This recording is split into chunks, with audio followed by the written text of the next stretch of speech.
பெஞ்சல் புயல் கரையை கடக்கும் இடம் மாறியிருப்பதாக வானிலை ஆய்வு மையம் கணித்திருக்கிறது. மரக்காணத்திற்கு அருகே பெஞ்சல் புயல் கரையை கடக்க இருப்பதாக வானிலை ஆய்வு மையம் கூறியிருக்கிறது.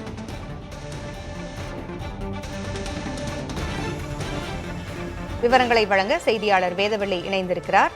வேதவள்ளி, பெஞ்சல் புயல் கரையை கடக்கின்ற அந்த இடம் மாறியிருப்பதாக வானிலை ஆய்வு மையம் அறிவித்திருக்கிறது. கூடுதல் தகவல்கள் என்ன? பூங்குழலி, வானிலை ஆய்வு மையம் கிட்டத்தட்ட ஒரு 5 மணி நேரம் 6 மணி நேரத்திற்கு ஒரு முறை அறிக்கையாக வெளியிடுவார்கள். அந்த அறிக்கையில இன்னும் எந்த மாற்றமும் செய்யப்படவில்லை. ஆனால் வானிலை ஆய்வு மையத்துடைய அதிகாரப்பூர்வ பக்கத்துல அந்த புயலுடைய ட்ராக் என்று சொல்வார்கள். தற்போது அந்த புயலுடைய பாதை எவ்வாறாக மாறி இருக்கிறது, எதற்கு அருகே கரையை கடக்க போகிறது, எங்கிருந்து எங்கு வரைக்கும் கோன் ஆஃப் அன்சர்டனிட்டி என்று சொல்லக்கூடிய அந்த பகுதி இருக்க போகிறது, அதே போல எங்கெல்லாம் கனமழை பெய்ய போகிறது என்பது குறித்து ரியல் டிராக்கிங் செய்வார்கள். அந்த நேரத்தில் எவ்வாறாக மாறி இருக்கிறது என்பது குறித்து டிராக்கிங் செய்வார்கள். சற்று நேரத்திற்கு முன்னதாக வானிலை ஆய்வு மையம் வெளியிட்ட அறிக்கையில அதே இடம்தான் குறிப்பிடப்பட்டிருக்கிறது. பாண்டிச்சேரிக்கு அருகே மாமல்லபுரத்திற்கும் காரைக்காலுக்கும் இடையே என்று சொல்லி. ஆனால் தற்போது நாம் பார்த்து கொண்டிருப்பது வானிலை ஆய்வு மையத்துடைய அதிகாரப்பூர்வ பக்கத்தை நம்ம பார்த்துக்கிட்டு இருக்கோம். இதுல பாண்டிச்சேரிக்கு வடக்கே மரக்காணத்திற்கு அருகே கரையை கடப்பதாக சொல்லப்பட்டிருக்கிறது. முன்னதாக சொல்லப்பட்டிருந்தது நம்ம பார்த்திருந்தோம், மாமல்லபுரத்திற்கும் காரைக்காலுக்கும் நடுவே கரையை கடக்கும், பாண்டிச்சேரிக்கு அருகே கரையை கடக்கும் அப்படின்னு சொல்லப்பட்டிருந்த நிலையில பாண்டிச்சேரி இங்க இருக்கு, நமக்கு இந்த இடத்துல தான் மரக்காணம் இருக்கு. மரக்காணம்க்கு சற்றே வடக்கே அது கரையை கடந்து செல்வதற்கான வாய்ப்பு இருக்கதாக சொல்லப்பட்டிருக்கிறது. அதாவது புயலாகவே கரையை கடக்கும் அப்படின்னு சொல்லப்பட்டிருக்கிறது. தீவிர புயலாக மாறுமா இல்லையா என்பது குறித்து எதுவும் தகவல் தெரிவிக்கப்படல.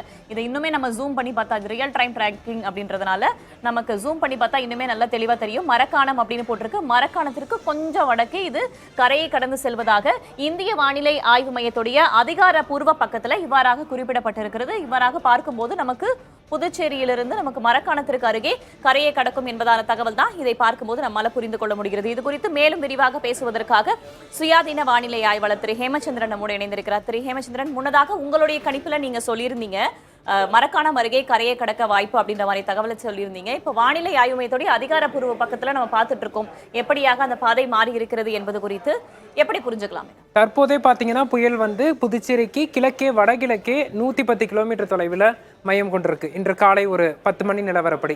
அப்படி இருக்கும்போது தற்போதே கிழக்கே வடகிழக்கே பகுதிக்கு புதுச்சேரிக்கு வந்ததன் காரணமா இது கரையை கடக்கும் இடம் தற்போதிலிருந்து மேற்கு வடமேற்காக நகரும் போது மரக்காணம் மகாபலிபுரத்தை ஒட்டி கரையை கடப்பதற்கான வாய்ப்புகள் இருக்கு. இது கரையை கடப்பதற்கு முன்னதாக புயல் கடல் பகுதியிலேயே சில மணி நேரங்கள் மையம் கொள்வதற்கும் அல்லது மிக மெதுவாக மணிக்கு 2 கிலோமீட்டர் 3 கிலோமீட்டர் என்ற மிக மெதுவாக நகர்வதற்கும் வாய்ப்பு இருக்கு.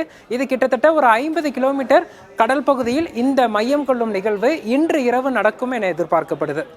சரி, இதோட கரையை கடக்கும் இவ்வாறாக இருக்க காலையிலிருந்து பார்க்கிறோம். நேற்று இரவு பரவலாக மிதமான மழை பெய்து வந்தது.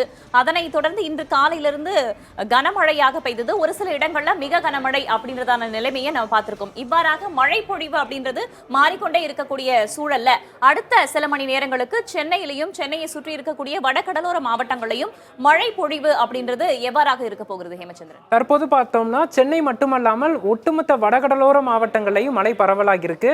குறிப்பாக செங்கல்பட்டு, விழுப்புரம் போன்ற மாவட்டங்களில் மழையின் தீவிரம் அதிகரித்திருக்கு. செங்கல்பட்டு மாவட்டத்தின் பெரும்பாலான பகுதிகளில் தற்போது பலத்த மழை பதிவாகி வருகிறது.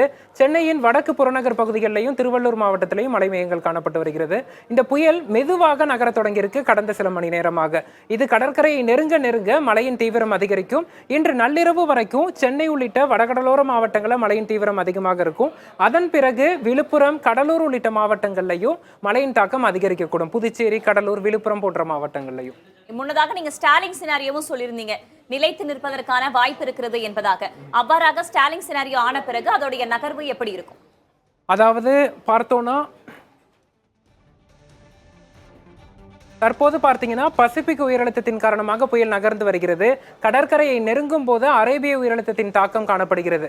இதன் விளைவாக மரக்காணம், மகாபலிபுரம் இடையே கடல் பகுதியில் ஒரு 50-60 கிலோமீட்டர் கடல் பகுதியிலேயே இது ஒரே இடத்தில் நிலை கொள்ள இருக்கு. அப்படி நிலை கொள்ளும் போது நமக்கு தொடர்ந்து மழைப்பொழிவு கொடுக்கும். நிலை கொண்டு திசை மாறி நகர தொடங்கும். அப்போது கரையை கடக்கும் நேரம் தாமதமாகி நாளை காலை தான் கரையை கடக்க தொடங்க வாய்ப்பு. மற்றொன்று, தற்போது வடகிழக்கு காற்று குவிதலை பார்க்க முடிகிறது. புயலின் வடக்கு பகுதி மற்றும் வடமேற்கு பகுதிகளில் காற்று குவிதலின் காரணமாக மழைப்பொழிவு இருக்கு. இது நிலைத்து நின்று திசை மாறும் போது அந்த மலை மேகங்கள் தெற்கு தென்மேற்காக மாறும்.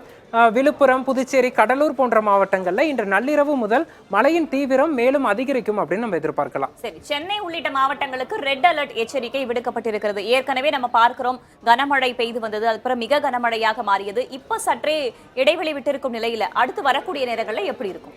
தொடர்ந்து பார்த்தோம்னா இன்றைய தினத்தை பொறுத்த வரைக்கும் நள்ளிரவு வரைக்குமே சென்னை, திருவள்ளூர், காஞ்சிபுரம், செங்கல்பட்டு மாவட்டங்கள்ல இந்த தொடர் மழைக்கும் அவ்வப்போது பலத்த மழைக்கும் வாய்ப்புகள் இருக்கு.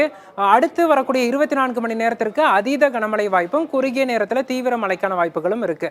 நள்ளிரவுக்கு பின்பு இது கடற்கரை அருகே வந்து நிலை கொள்ளும் போது இந்த காற்று குவிதல் திசை மாறி தெற்கு தென்மேற்காக மாறும்போது இந்த மலைமேகங்கள் செங்கல்பட்டு, புதுச்சேரி, விழுப்புரம், கடலூர் மாவட்டங்களுக்கும் மழையை கொடுக்க தொடங்கும். ஒட்டுமொத்தமாக நாளை இரவு வரைக்குமே நமக்கு வடகடலோர மாவட்டங்கள்ல மழை வாய்ப்பு இருக்கு என்பதை நம்ம எடுத்துக்கலாம். சரி, வடக்கு உள் மாவட்டங்கள்ல மழைக்கான வாய்ப்பு எந்த அளவுக்கு இருக்கு?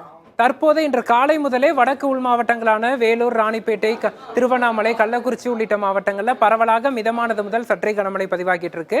இந்த புயல் நெருங்க இந்த மழையின் தீவிரம் அப்படிங்கிறது படிப்படியாக அதிகரிக்கக்கூடும். சரி, அது நகர்ந்து வர்றதையும் நம்ம பார்க்கிறோம். தொடர்ச்சியாக அது ஸ்டாலிங் சினாரியோவும் சொல்லியிருக்கீங்க. அது குறித்து வானிலை ஆய்வு மையம் என்ன அறிவுறுத்துகிறார்கள், எது மாதிரியான அறிவிப்பு வெளியாக போகிறது என்பதையும் பொறுத்திருந்து பார்க்கலாம். பூங்குழலி, தற்போது வானிலை ஆய்வு மையம் ஏற்கனவே புதுவைக்கு அருகே கரையை கடக்கும் அப்படின்னு சொல்லப்பட்ட நிலையில நம்ம ரியல் டைம் டிராக்கிங் வானிலை ஆய்வு மையத்துடைய அதிகாரப்பூர்வ பக்கத்துல நம்ம பார்த்தோம். அந்த பக்கத்தை பார்க்கும்போது மரக்காணத்திற்கு சற்று வடக்கே வந்து கரையை கடப்பதாக ரியல் டைம் டிராக்கிங்ல நமக்கு தெரிய வந்திருக்கிறது. அடுத்தடுத்து வானிலை ஆய்வு மையம் வெளியிடக்கூடிய அந்த அறிக்கையில அது குறித்தும் ஏதேனும் மாறுதல்கள் இருக்கும் அப்படின்னு நம்ம எதிர்பார்க்கலாம். இனி மற்ற மழை செய்திகளை நீங்கள் தொடர்ந்து வழங்கலாம். நன்றி வேதவள்ளி மற்றும் ஹேமச்சந்திரன்.